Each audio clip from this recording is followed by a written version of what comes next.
My name is Mary, and I shall be your guide today through our tour of Universal Studios and our grand history. Of course, I cannot do this job alone, so let me introduce my partner in crime, my other half, and most importantly, our driver, George. Be nice to him, considering our lives are in his hands. Now, just a reminder to stay inside the tram at all times during the tour. That includes your hands, feet, head, tentacles, or any other appendages you might have with you. The last thing we need is for someone to get caught on something or fall out of the car and create a real-world trolley problem. Contrived ethical dilemmas aside, how about we get this show on the road? After you, George! As we go along this tour, you will become familiar with the main features of our lovely park and learn some fun and interesting parts of our history. You never know when that sort of knowledge will come in handy. The first destination on our tour is Timeline Drive. Here you can see posters from some of our greatest hits dating all the way back to our 1931 rendition of Dracula. If you're ever in need of something to watch on a Friday night, maybe give one of these a try. Some of them may be a bit old, but they're still beautiful works of art. Get some friends together and maybe try the original version of The Mummy or Creature of the Black Lagoon. You'll get a kick out of them. The films Universal Studios is better known for in our day and age start in the later half of the 1900s. Many of you have probably heard of the classic thriller Jaws from 1975, or one of my favorites, the 1982 movie E.T. If you didn't know, E.T. stands for extraterrestrial, meaning something that came to us from beyond our planet Earth. Over on our right, these large structures are the studio's production buildings. This is where the magic happens, where everyone comes together to make the movies that we love. It takes a huge number of people to make a film, though, especially today when there are so many special effects.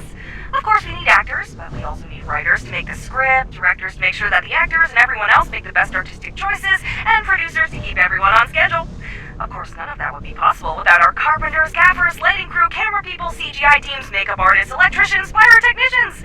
Honestly, if you can think of a job, chances are someone with that job has worked on at least one movie with us here, or at least for a little while. You're now entering the New York section. We're only here for a moment, but you can see the Museum of Antiquities. There, you'll find our Revenge of the Mummy ride, where you can help defeat an ancient evil alongside the brave and dashing Rick O'Connell.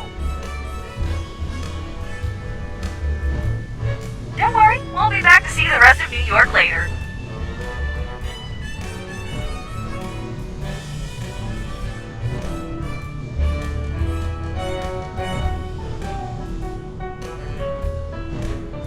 Now I welcome you to the Golden Gate City, San Francisco. This hilly town is famous for its tram system and infamous for its earthquakes. Most earthquakes are caused when two tectonic plates grind against each other and suddenly shift.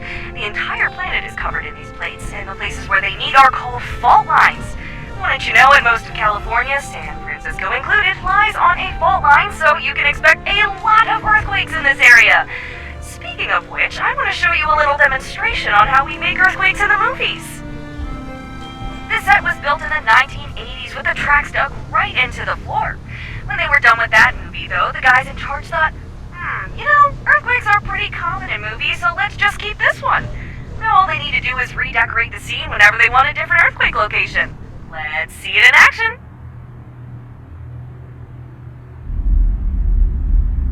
Here we go.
station with every take.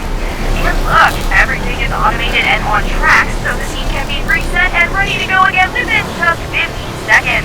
We don't actually film in there too often, but it seems some use and makes for a fun demo like that. Anyhow, welcome back to the Big Apple.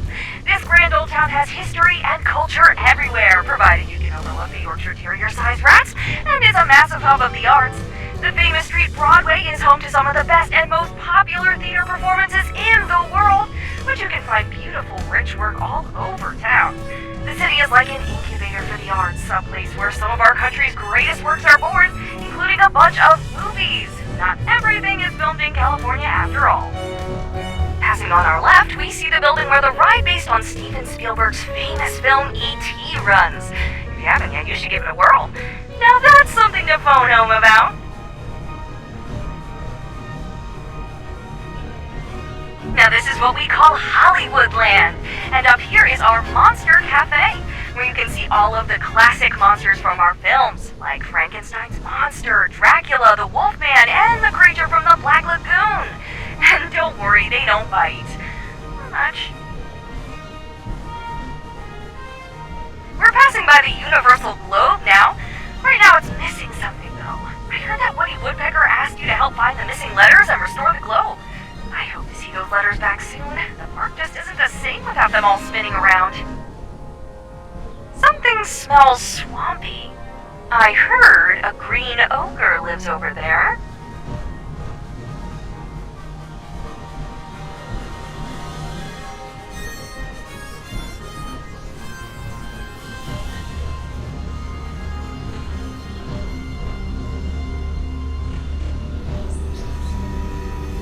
Let's all just take a moment to appreciate the beautiful sounds of nature. Of course, that's all just part of the movie magic. From here, though, we'll be taking a turn into the darker side of the park. We now enter the realm of the Lord of the Jungle. Join me as we pay tribute to Kong. Kong. Kong. Everyone! Kong. Kong. Kong. Really? No one? I'm just... Okay, well, let's hope he isn't insulted by your lack of reverence. Otherwise, he might throw this tram all the way to New York, and I don't mean the movies that we just drove through on the way here. By the way, if you haven't yet and are feeling particularly brave, I highly recommend stopping by the ride we have here, Reign of Kong. You can join Kate and her expedition team as they delve into the caverns and other lost places to uncover the secrets of Skull Island. This is what we call Old Mexico, and it's just the kind of place we'd take a camera crew if they were looking to film something set out in the old Wild West. Now this area has something of a weird localized weather system, so I apologize for the rain as we... Hey, George, why don't you stop the tram? You can't go again, right? No, I'm not asking the passengers to get out and push. Not in the rain. That's just...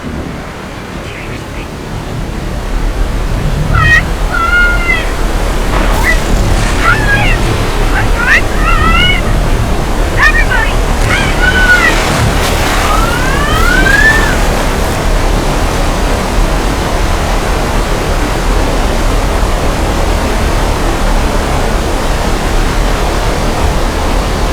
Okay, so we're just thinking that enough. Take it away. I hope you enjoyed that little demonstration of how we make rain and floods happen on set. We pump in thousands of gallons of recycled water from tanks at the top of the hill for every one of those. If you were lucky, you might have also noticed the hidden pipes and sprinklers that are set into the roofs, trees, and telephone poles of the set, creating that lovely rain effect.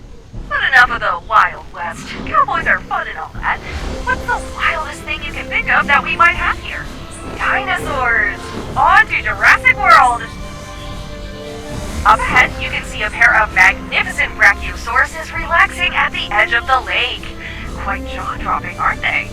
In a moment, we'll have a member of the staff join us to talk about what it's like to work with dinosaurs and how they keep things going here. Wait a minute, this isn't Paddock 5. There's a 5 on the gate, right? Might have taken a wrong turn somewhere. All this equipment is abandoned. Just a reminder, folks, please keep your hands and feet inside the vehicle at all times. Whew. Don't worry, everything is fine. Seems we got a little too close for that ankylosaurus of comfort.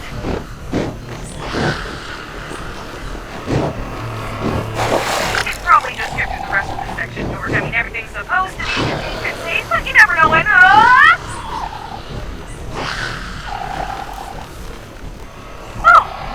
Oh my! I hope that wasn't poison this time. We lost our last tour group, and one of those things got a little spooked and sprayed us. I mean, I don't feel like I'm about to keel over and pass out, but, well, maybe everyone should take a quick shower once we're done with the tour, just in case.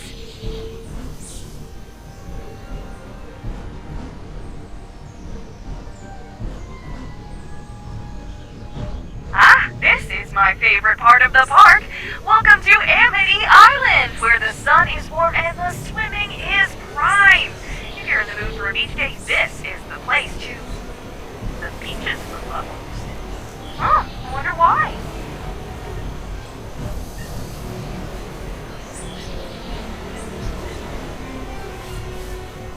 George! George, get us out of here! Go, go, go, go, go, go, go! Or we're just hurt or something? I don't know how much more of this my nerves can take. Oh, where is Police Chief Ruby when you need him? Well, if you don't mind the giant killer shark, you're all more than welcome to come back and enjoy the Jaws ride at Amity Island, where it's always the 4th of July. Oh my gosh. Seriously, George, I'm starting to think it's time we quit this game. I mean, you saw what happened last week when the Velociraptors got Charlie. Now we're being charged by sharks and sprayed repeatedly by poisonous frilled dinosaurs. Well, I know it's otherwise a pretty good gig, but you don't think they'll feed us to the Velociraptors if we do, right?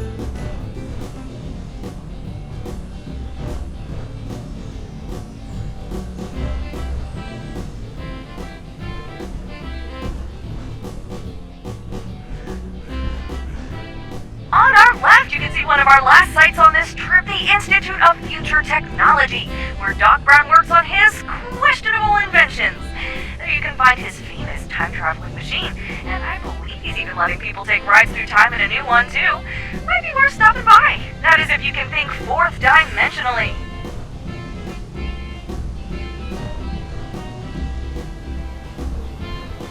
Speaking of time travel, we're going to go back in time to 1955 to the famous Hill Valley Square. Maybe you recognize it from Marty McFly's adventures in Back to the Future.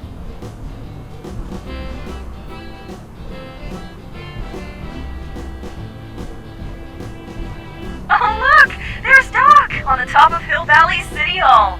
What's he doing up there? Another one of his harebrained experiments?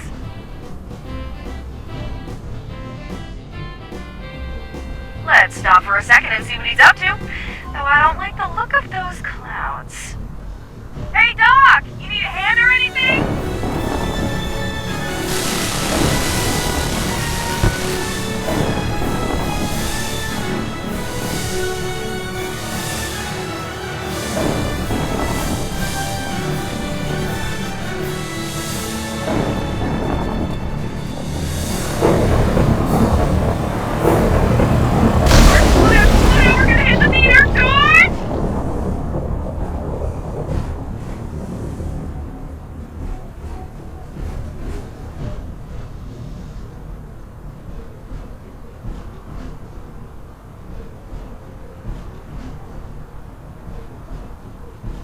Look, George, you know I like it when you get my heart racing, but maybe leave the stunt driving to the professionals, okay?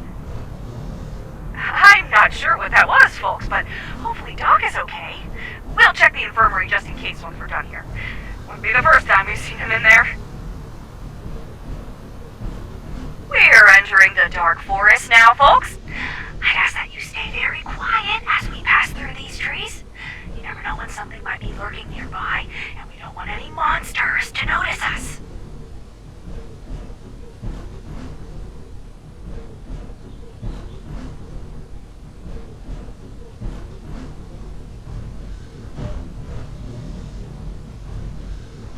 And here is our last stop on the trip, Little Europe and the Court of Miracles. Several of our monster movies were made here, at least in part. But over there, you can actually see a set of double doors that were used in... What's that sound? And drive, George, drive! What was that about? That looked like the bride of Frankenstein's monster. But where is... Look, there he is! At the top of the windmill! How did it catch fire? I think he's trapped in there. Oh no, the poor thing! Just kidding. While it may look like the windmill is on fire, it's actually just special effects. They will put out those fires in a few minutes, and there won't even be a singe on the structure itself. Now, just to be clear, because a lot of people forget about this, the monster we just saw is from the movie Frankenstein, but Frankenstein was the name of the scientist who created the monster, not the monster himself. A common misconception. But the scientist is the true monster of the story, at least in the original book, because of his arrogance, thinking he had power over life and death, and because he was unable to love his own creation. And with that, we come to the end of our time together. I hope that you enjoyed yourselves. If you did, my name is Mary, and my partner is George. If you didn't, my name is Sue, and the driver was just a figment of your imagination. Enjoy the rest of your day, and come back anytime to ride Universal Studios' world-famous studio tour!